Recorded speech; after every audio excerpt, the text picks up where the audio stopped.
लक्ष्मीनाथसमारम्भां नादयामन मध्यमाम् अस्मदाचार्यपर्यन्तां वन्दे गुरुपरम्परां यदिराजाय विद्महे श्रीभाष्यकाराय धीमहि तन्नो रामानुजार्य प्रचोदयात् ஆழ்வார்கள் திருவடிகளே சரணம் எம்பெருமானார் திருவடிகளே சரணம் ஜீயர் திருவடிகளே சரணம் यो नित्यमच्युतपदाम्बुज युग्मरुक्म व्यामोगदस्दधिधरानतृणायमेने अस्मद्गुरोर्भगवतोऽस्य दयैकसिन्धो रामानुजस्य शरणं शरणं प्रपद्ये நீரார் கடலும் நிலமும் முழுதுண்டு ஏலார் ஆலமிடந்திலுமே துயிலந்தாய் சீரா திருவேங்கட மாமலை மேயாராமுதே அடியேற் கருளாயே.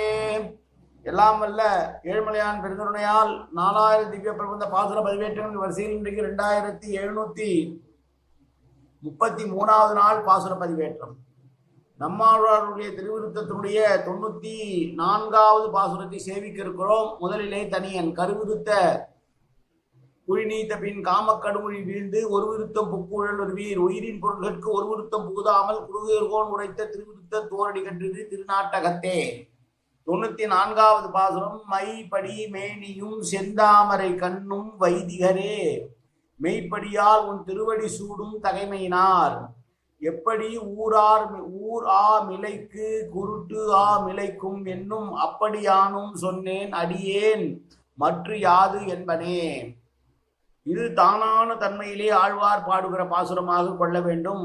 இல்லை என்றாலும் நாம் அகத்துறை பொருள்படி பெற வேண்டும் என்றால் தலைவியை கண்ட தோழன் தலைவனை அடுத்து வியந்து கூறுதல் என்று சொல்கிறது. தலைவன் இவளுக்காக இப்படி மயங்குகிறானே, அப்படி என்னதான் அவளிடம் இருக்கிறது என்று பேசி அவனை திட்டிய தோழன் தலைவியினுடைய அழகை பார்த்து வியந்துக்க சரிதான், தலைவன் சரியாகத்தான் தேர்ந்தெடுத்திருக்கிறான், மிக அழகானவள் தான் இவன் என்று சொல்லி அவருடைய அழகை பாராட்டுவதாக அகத்துறைக்கு வலிந்து பொருள் சொல்கிறார்கள் நம்முடைய முன்னோர்கள். ஆனால் இது இந்த பாசுர வரிசையை பார்த்தால் மாறி மாறி வருகிறது. ஒரு தொகுத்தவர்கள் அப்படி செய்தார்களா அல்லது ஆழ்வாரே பாசுரங்கள் பாடுகிற போது ஒரு ஒரு பாசுரத்திற்கும் ஒவ்வொரு விதமாக பாடினாரா என்பதை பெரியவர்கள் தான் விளக்க வேண்டுமே இல்லாமல் அடியனை போன்ற சிற்றறிவு உள்ளவர்களுக்கு அது புரியவில்லை. இதை சொல்வது என்ன என்றால் மேலோட்டமாக பார்த்தால் இந்த பாசுரம் சற்று மயக்கத்தை தருவது. ஆழ்வார் தாமான தன்மையிலே பாடியதாக கொண்டால்தான் இது பொருள் பொருந்து வருகிறது. இதை அகத்துறையிலே சேர்த்து பொருள் கொண்டால் தோழன் தலைவியை எங்கே பார்த்தான், எப்படி பார்த்தான், ஏன் பார்த்தான், பார்க்க வேண்டிய அவசியம் என்ன வந்தது என்ற கேள்விக்கெல்லாம் பதில் சொல்ல வேண்டி வரும் என்று நாம் கூறிக்கொண்டே வருகிறோம். ஆழ்வார் முன்பின் தொடர்பில்லாமல் பாசுரங்களை பாடிக்கொண்டு வந்திருக்கிறார் என்று நினைக்கவும் தோன்றுகிறது. இல்லை என்றால் தொகுத்தவர்கள் அப்படி தொகுத்தார்களா என்றும் தெரிய வேண்டும். இது வைணவ அறிஞர்கள் நமக்கு விளக்கம் தர வேண்டும். எம்பெருமானே, உன்னுடைய கரிய நிற மேனியை, உன்னுடைய செந்தாமரை போல் சிவந்த கண்களையும் வேத விற்பனர்களே தங்களுடைய ஞானத்தால் அறிகிறார்கள். ஞானம் மற்றும் அனுஷ்டானத்தால் அவர்கள் உள்ளது உள்ளபடியே பார்த்து உன்னுடைய திருவடிகளை தங்களுடைய தடையிலே தூறிக்கொள்ளக்கூடியவர்களாக இருக்கிறார்கள். ஆனால் அறிவிலியான அடியேன் எப்படி ஊர் வந்து சேர்ந்தும் மகிழ்ச்சியால் கண் பார்வை உள்ள ஒரு பசு தன் மகிழ்ச்சியை, நானோ அனுஷ்டானமும் ஞானமும் மற்றவன், ஊரிலே உள்ள ஒரு குருட்டு பசு எப்படி தன்னுடைய மகிழ்ச்சியை வெளிப்படுத்துகிறதோ அப்படி கண் பார்வையற்ற பசு கூட தொடர்ந்து தன்னுடைய மகிழ்ச்சியை கனைத்து வெளிப்படுத்துவது போல நானும் எனக்கு முன்னால் முன்னோர்கள் பாடி உன்னை ஏற்றி ஏற்றி பாடினார்களே, அப்படியே நானும் அதையே பாடியிருக்கிறேன் என்று வேறு அல்ல. இதை காட்டிலும் நான் வேறு என்ன சொல்லிவிடப் போகிறேன் என்று ஆழ்வார் எம்பெருமானை நோக்கி பாடுகிறார் என்பது ஒருபடை பொருள்.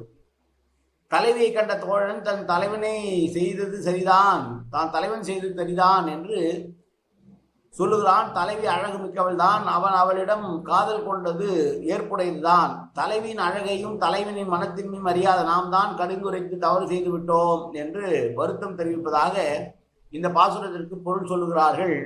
ஆனாலும் இது அவ்வளவாக புரிந்து வருவதாக தோன்றவில்லை. ஏனென்றால் இங்கு தலைவனை பற்றியோ தலைவியை பற்றியோ அவர்கள் எங்கெல்லாம் சந்தித்தார்கள் பற்றியோ இல்லாத காரணத்தால் அந்த விளக்கங்கள் எல்லாம் நாம் சொல்ல வேண்டியிருக்கிறது. ஆனால் ஆழ்வார் என்ன சொல்கிறார் என்றால், என்னுடைய முன்னோர்கள் உன்னை ஏற்றி பாடினார்கள் அல்லவா, அதையே நானும் பாடுகிறேன். கண்ணில்லாத குருட்டு பசு கூட கனைத்து கனைத்து தன்னுடைய இன்பத்தை தன்னுடைய சந்தோஷத்தை வெளிப்படுத்துவது போல அறிவும் ஞானமும் அனுஷ்டானமும் இல்லாத நானும் முன்னோர்கள் பாடியபடியே உன்னுடைய மெய்த்திறனை பற்றி பாடி புகழ்ந்து கொள்கிறேன், அல்லாமல் வேறு அல்ல என்று சொன்ன பாசுரம். நிறம் நிறைந்த செந்தமேரையும் செந்தாமரை மலர் போன்ற திருக்கண்களை உடைய உனது திருவடை தாமரைகளை வைதிகர்கள் தான் உண்மையான நெறியால் தம் தலைமையில் மேற்கொண்டு வணங்கும் உடையான தன்மையுடையவர்களாக இருக்கிறார்கள். எப்படி வெளியிலே மெய்ந்து மீண்டு ஊர் வந்து சேர்ந்த கண் தெரியாத பசுக்கள் தான் வந்த இடத்துக்கு வந்தவுடனே கனைத்து உலகத்திற்கு சொல்லுமோ அதுபோல நானும் உன்னை துதித்தேன், அடிவனா நான் வேறு என்ன செய்து உன்னை வெல்லுவேன் என்று சொல்லுகிற பாசுரம் இந்த பாசுரம். மாலை நன்னாவினார் கொள்ளுவார் நினையறியா அவன் மைப்படியே என்று உலகத்தாரை படித்த ஆழ்வாரை எம்பெருமானும் நீர்தானே நம்மை உள்ளபடியே அறிந்து சொல்லத்தக்கவரோ, நீர் மட்டும் எம்மை பற்றி உள்ள சொல்லத்தக்கவரோ என்று கேட்க உடனே ஆழ்வார் சொல்கிறார், அப்படி இல்லை, எனக்கும் அந்த ஞானம் கிடையாது. உன்னை உள்ளபடியே உள்ளறிந்து சொல்லக்கூடியவர்கள் யார் என்றால் வைதிகர்கள் தான். அவர்கள் தான் அனுஷ்டானத்தாலும் ஞானத்தாலும் எல்லோருடையும் மேம்பட்டவர்களாக இருக்கிறார்கள். அவர்கள் தான் உன்னுடைய திருவடி தாமரையும் உன்னுடைய செந்தாமரை கொண்ட கண்களையும் உன்னுடைய கருத்த திருமணியையும் தன்னுடைய தலை மீது வைத்துக் கொண்டு தங்கள் வாயால் எப்போதும் உன்னையே பேசிக் கொண்டிருக்கிறார்கள். அவர்களைப் போல தன்மையற்றவன் நான் இருந்த போதிலும் நானும் அவர்கள் சொன்னதையே திரும்ப திரும்ப உனக்கு சொல்லுகிறேன் என்று சொல்லுகிற பாசுரம் இந்த பாசுரம்.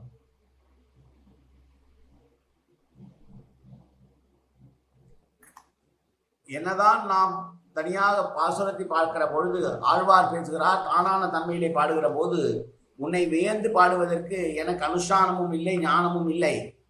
ஏற்கனவே முன்னோர்கள் எது செய்தார்களோ அதையும் நானே செய்கிறேன் என்று சொன்ன பாசுரம் இந்த பாசுரம். மீண்டும் பாசுரத்தை பார்க்கலாம். மைப்படி மேனியும் செந்தாமரை கண்ணும் வைதிகரே மெய்ப்படியால் உன் திருவடி சூடும் தகைமையினார், எப்படி ஊரார் மிளைக்க குருட்டு மிளைக்கும் என்னும் அப்படி யானும் சொன்னேன், அடியேன் மற்று யாது என்பேனே. காயேன வாச்சா மனசேந்திரா அபியாப்தனாவா பிரகதேது சுபாவாது கரோம் என்றது சகலம் பரஸ்மை ஸ்ரீமன் நாராயணாயை சமர்ப்பியாமி. உடலாலும் உள்ளத்தாலும் வாக்காலும் சகல விதமான பாவங்களும் தோஷங்களும் நிறைந்ததாக உலகத்தில் இருந்த போதிலும் அடியேன் செய்கிற நல்வினையோ தீவினையோ அத்தனை உன்னுடைய கமலமலர் பாதங்களில் சமர்ப்பிக்கிறேன் கண்ணா. காத்தருள்வாய் கண்ணா, ஏற்றுக்கொள்வாய் கண்ணா. எப்போதும் உன் திருநாமம் கண்ணா கண்ணா கண்ணா என்று என் நாவில் ஒருவதற்கு அனுபவிவாய் கண்ணா. சர்வத்திர கோவிந்தநாம சங்கீர்த்தனம். கோவிந்தா கோவிந்தா கோவிந்தா கோவிந்தா கோவிந்தா கோவிந்தா கோவிந்தா கோவிந்தா கோவிந்தா.